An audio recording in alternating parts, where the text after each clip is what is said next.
The date is August 2, 1943. In the pitch-black waters near the Solomon Islands, a Japanese destroyer convoy cuts through the darkness at high speed. These were some of the most feared warships in the Pacific, each one a floating fortress of steel armed with powerful guns and deadly torpedoes. The Japanese crews felt invincible as they made their routine supply run down what the Americans had begun calling the slot. Then, from the shadows, something small and impossibly fast emerged from the darkness. Before the Japanese could react, torpedoes were already racing toward their hulls. The small craft, no larger than a patrol boat, had struck with devastating precision and vanished into the night within seconds. The Japanese commanders were left stunned and confused. What had just attacked them? This was America's trump card in the Pacific, the PT boat. And today, we're going to explore how these small, fast, and deadly vessels became one of the most feared weapons in the American arsenal, completely changing the way naval warfare was conducted in World War II. When most people think of World War II naval combat, they imagine massive battleships exchanging thunder of salvos, or aircraft carriers launching waves of planes into the sky. The image of small wooden boats racing across the waves at breakneck speeds, armed with torpedoes powerful enough to sink a destroyer, rarely comes to mind. Yet these boats, officially designated as patrol torpedo boats or PT boats, would prove to be one of the most innovative and effective weapons the United States Navy deployed in the Pacific theater. The PT boat program represented a complete departure from traditional naval thinking. For centuries, naval warfare had been dominated by the principle that bigger was better. The nation with the largest ships and the heaviest guns would control the seas. But the PT boat turned this assumption on its head. Here was a vessel that was small, fast, and cheap to produce, yet capable of threatening even the mightiest warships under the right conditions. The Japanese Navy, which had spent decades building a powerful fleet of battleships, cruisers, and destroyers, was entirely unprepared for this new form of warfare. Their doctrine, their tactics, and their equipment were all designed to fight traditional naval battles. When American PT boats began operating in the Pacific, the Japanese found themselves facing an enemy they simply did not know how to counter effectively. The story of the PT boat begins not with military planners, but with wealthy sportsmen and boat racing enthusiasts in the years before World War II. In the 1930s, advances in marine engineering had made it possible to build small boats capable of extraordinary speeds. Wealthy Americans were commissioning luxury speedboats that could reach 40 or even 50 miles per hour, performance that was unthinkable just a decade earlier. The United States Navy was watching these developments with interest. Some forward-thinking officers recognized that these fast boats might have military applications.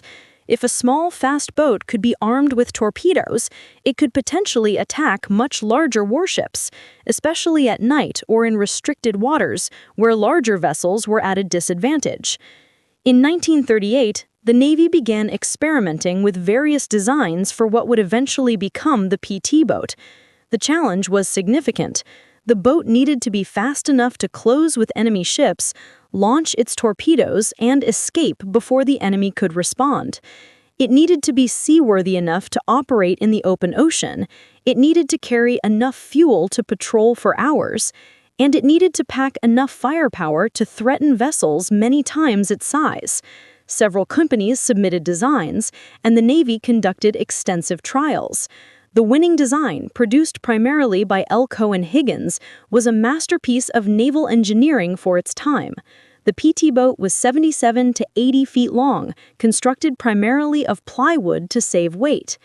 It was powered by 3 Packard Marine engines, the same basic design used in luxury speedboats, each producing 1,500 horsepower. Together, these engines could push the boat to speeds exceeding 40 knots, or roughly 46 miles per hour. The armament was formidable for such a small vessel. 4 Mark 8 torpedoes were mounted in tubes on the deck, each capable of sinking a destroyer or crippling a cruiser. Machine guns were positioned to provide defensive fire and to attack smaller vessels. Later in the war, many PT boats would add additional weapons, including rockets, mortars, and even small cannon. But perhaps the most important feature of the PT boat was not any single piece of equipment, but rather the overall concept.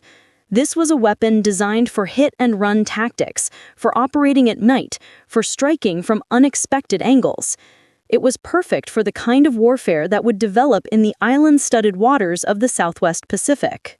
The Solomon Islands campaign was a brutal, grinding struggle that lasted from August 1942 until late 1943. American and Japanese forces fought for control of these strategic islands, which sat astride vital sea lanes and offered bases for air operations. The fighting on land was fierce, but equally important was the battle for control of the surrounding waters. The Japanese had developed a highly effective system for resupplying and reinforcing their garrisons in the Solomons. They would send fast destroyer convoys down a sea route the Americans called the slot, running supplies at night when American air power could not threaten them. These Tokyo Express runs, as the Japanese called them, or rat runs as the Americans knew them, were a masterclass in naval operations. Fast, powerful destroyers would race south at high speed, deliver their cargo, and race back north before dawn. For the Americans, stopping these runs became a top priority. Aircraft could not operate effectively at night. Larger American warships were needed elsewhere and could not be spared for constant patrol duty. This was where the PT boats would prove their worth. Operating from forward bases in the Solomons, PT boat squadrons began conducting nightly patrols along the slot. The tactics were simple in concept, but demanding in execution. Small groups of PT boats would wait in the darkness, engines idling quietly, watching for the Japanese convoys. When a convoy was detected, the PT boats would race in at high speed, launch their torpedoes from close range, and then escape into the night using their superior speed and the cover of darkness. For the Japanese, these attacks were terrifying and infuriating. Their destroyers, which were designed to fight other surface ships in gun battles or aircraft in air defense, found themselves almost helpless against these small, fast attackers. The PT boats were too small and too fast to hit reliably with gunfire, especially at night. By the time the Japanese could bring their weapons to bear, the PT boats were often already racing away at 40 knots.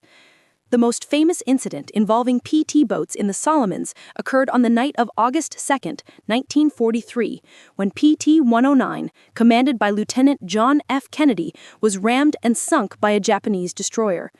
Kennedy and his crew's subsequent survival and rescue became one of the most well-known stories of the Pacific War. But while PT-109's loss was a tragedy, it also illustrated the dangerous work these boats were doing, operating in contested waters against a powerful and determined enemy. Throughout the Solomons campaign, PT boats sank or damaged numerous Japanese vessels.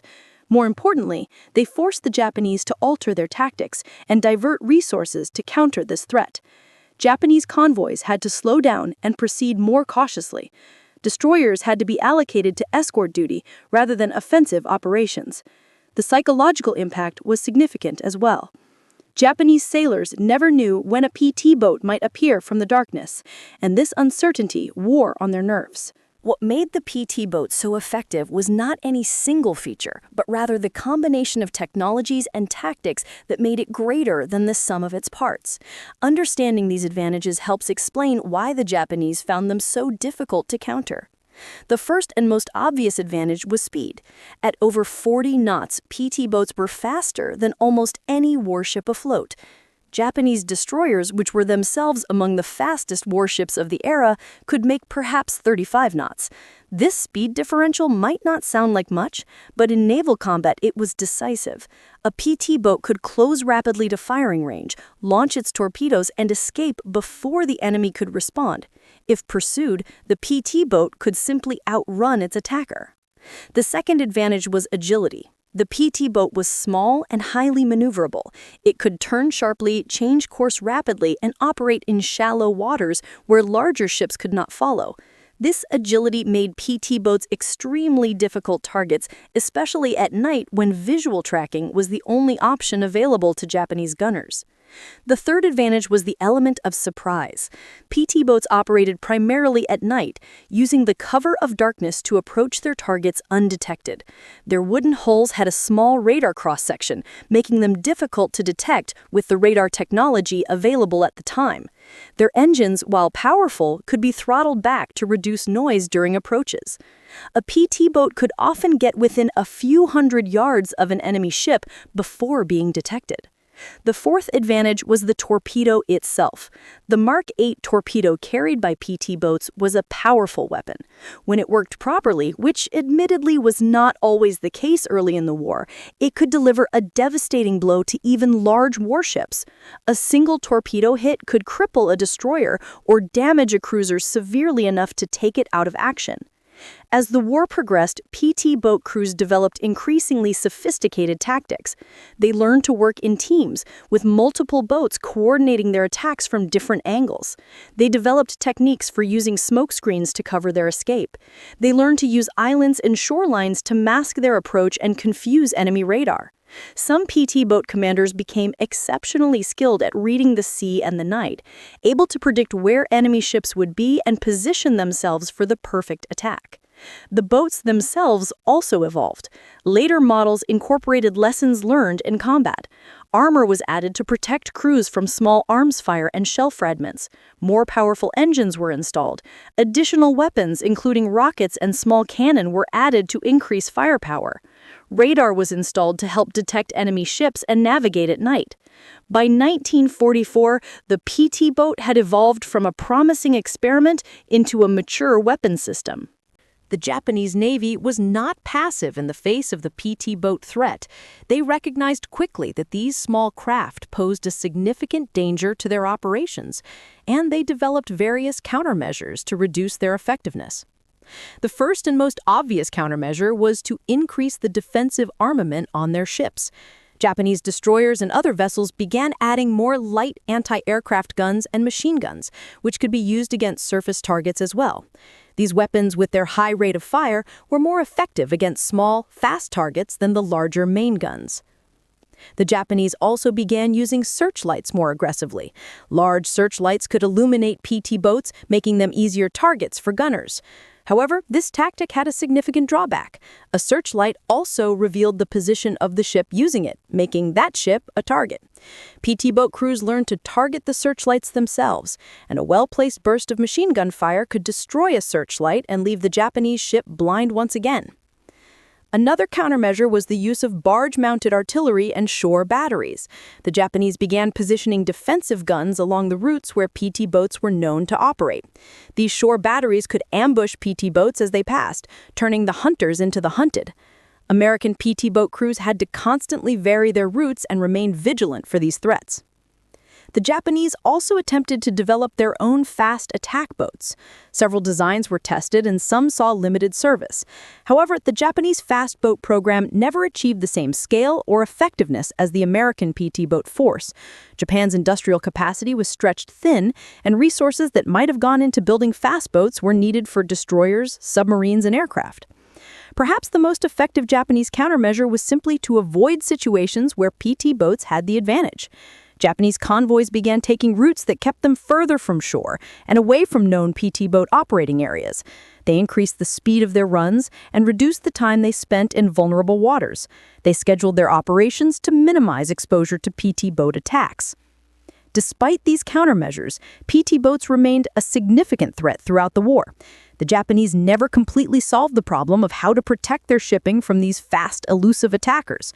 The best they could do was reduce their vulnerability and accept that some losses to PT boat attacks were inevitable. By the end of World War II, the PT boat had proven itself as a valuable weapon system.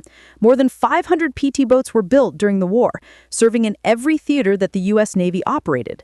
They sank or damaged hundreds of enemy vessels, from small barges to destroyers. They rescued downed airmen, conducted reconnaissance missions, landed special forces behind enemy lines, and even supported amphibious landings with rocket and gunfire. But the impact of the PT boat went beyond the direct damage it inflicted. These boats forced the enemy to divert resources to defend against them. They disrupted supply lines and created uncertainty in enemy planning. They demonstrated that small, fast vessels could play a significant role in modern naval warfare, a lesson that would influence naval development for decades to come. The psychological impact was equally important. For American sailors and the American public, PT boats represented American ingenuity and daring. They were the underdogs, small boats taking on much larger enemies and winning through speed, skill, and courage. The exploits of PT boat crews were widely publicized, boosting morale at home and in the fleet. For the Japanese, PT boats represented a persistent threat that they never fully countered. Japanese sailors operating in waters where PT boats were active lived with constant tension, knowing that any night patrol or supply run could be interrupted by a sudden, devastating attack from the darkness. After the war, the PT boat program was quickly scaled back. The boats themselves were cheap and effective during wartime, but they were also short-lived. The wooden hulls and powerful engines required constant maintenance. In peacetime, navies preferred more durable vessels that could serve for decades. Most PT boats were simply scrapped or sold as surplus. However, the concept survived and evolved. The fast attack boat, armed with modern missiles rather than torpedoes, became a standard part of many navies during the Cold War and remains relevant today. The Israeli Navy's missile boats, which achieved stunning success against much larger Arab vessels in 1967 and 1973, were direct descendants of the PT boat concept. Modern patrol boats used by navies around the world for coastal defense and anti-smuggling operations owe much to the pioneering work done with PT boats in World War II. The PT boat represents one of the most successful innovations in naval warfare during World War II. In an era dominated by massive battleships and aircraft carriers, these small wooden boats proved that size was not everything. Through a combination of speed, agility, surprise, and the courage of their crews, PT boats became a weapon that the Japanese Navy learned to fear and respect. The development and deployment of PT boats demonstrated several important principles that remain relevant in military thinking today. Innovation does not always mean building something bigger or more powerful. Sometimes the most effective solution is to approach the problem from an entirely different angle. The PT boat succeeded not by trying to match Japanese destroyers in size and firepower, but by using entirely different tactics that exploited their weaknesses. The PT boat also demonstrated the importance of adapting to local conditions. In the island-studded waters of the Southwest Pacific, with their narrow channels, poor visibility, and numerous places to hide, the PT boat was in its element. A different environment might have rendered the same weapon far less effective. Finally, the PT boat showed that even in modern warfare, individual skill and courage still matter. The best equipment in the world is only as good as the people using it. PT boat crews were volunteers who underwent rigorous training. They learned to navigate treacherous waters at night, to work as a team under intense pressure, and to make split-second decisions that could mean the difference between success and disaster. Their achievements stand as a testament to American innovation, determination, and fighting spirit. When the Japanese Navy encountered American PT boats in the Pacific, they were facing something they had not anticipated and were not prepared for. These small, fast, deadly boats changed the nature of naval warfare in the Pacific theater and left a legacy that continues to influence naval thinking to this day. The PT boat was truly a secret weapon that the Japanese never expected and one they never fully countered.